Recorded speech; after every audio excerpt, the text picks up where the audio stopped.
ডায়েটের ক্ষেত্রে আমরা সবাই কমন একটা ভুল করি, আর সেটা হচ্ছে ওজন বেড়ে গেছে, খাওয়া ছেড়ে দিই তাহলে ওজন কমে যাবে। ভুলেও এটা করা যাবে না। এভাবে হচ্ছে আপনি উল্টা মাসল লস করবেন আর হরমোনাল ইমব্যালেন্স হবে। আপনাকে খাওয়া ছেড়ে দিতে হবে না। আপনি আগে আনহেলদি খাবার খেতেন, এখন হচ্ছে হেলদি ফুড খাবেন। সহজ কথায় আমাদের শরীরে চর্বি বাড়ার মূল কারণ হচ্ছে অতিরিক্ত খাবার খাওয়ার কারণে সেগুলো বডিতে চর্বি হিসেবে জমা হয়েছে। এখন হঠাৎ করে যদি খাওয়া ছেড়ে দেন তাহলে তো বডি বুঝবে না কিভাবে ফ্যাট বার্ন করতে হবে।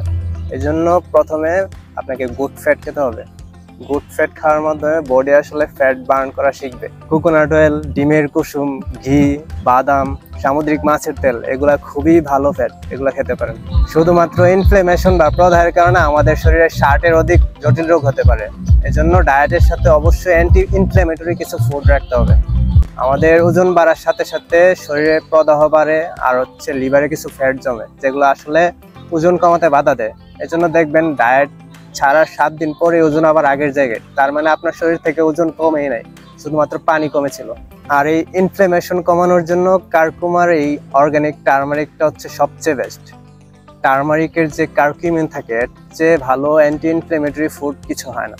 এরপর আমরা যদি চিন্তা করি আনহেলদি ফ্যাট আসলে বেড়েছিল কি কারণে, আমরা নর্মালি কি খাই? 2-3 বেলা ভাত, রুটি, কার্বোহাইড্রেট জাতীয় যত খাবার আছে এগুলা আসলে শরীরে গিয়ে গ্লুকোজে রূপান্তরিত হয়। সুতরাং ভাত, পরোটা, রুটি, তারপর হচ্ছে বিভিন্ন fast food, junk food, package food খাচ্ছেন, তার মানে হচ্ছে চিনি খাচ্ছেন।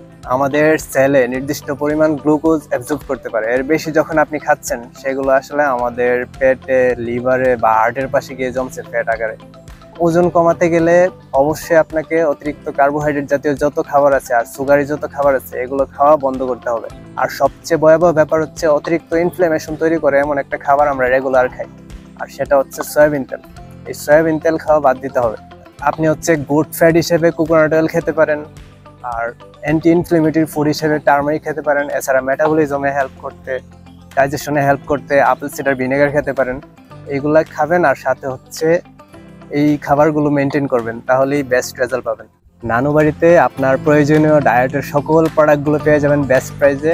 আমাদের ইনবক্সে জানাতে পারেন অথবা ভিজিট করতে পারেন আমাদের ওয়েবসাইট www.nanubari.com। ধন্যবাদ সবাইকে। আমি আরিফুল ইসলাম, নানুবাড়ি থেকে।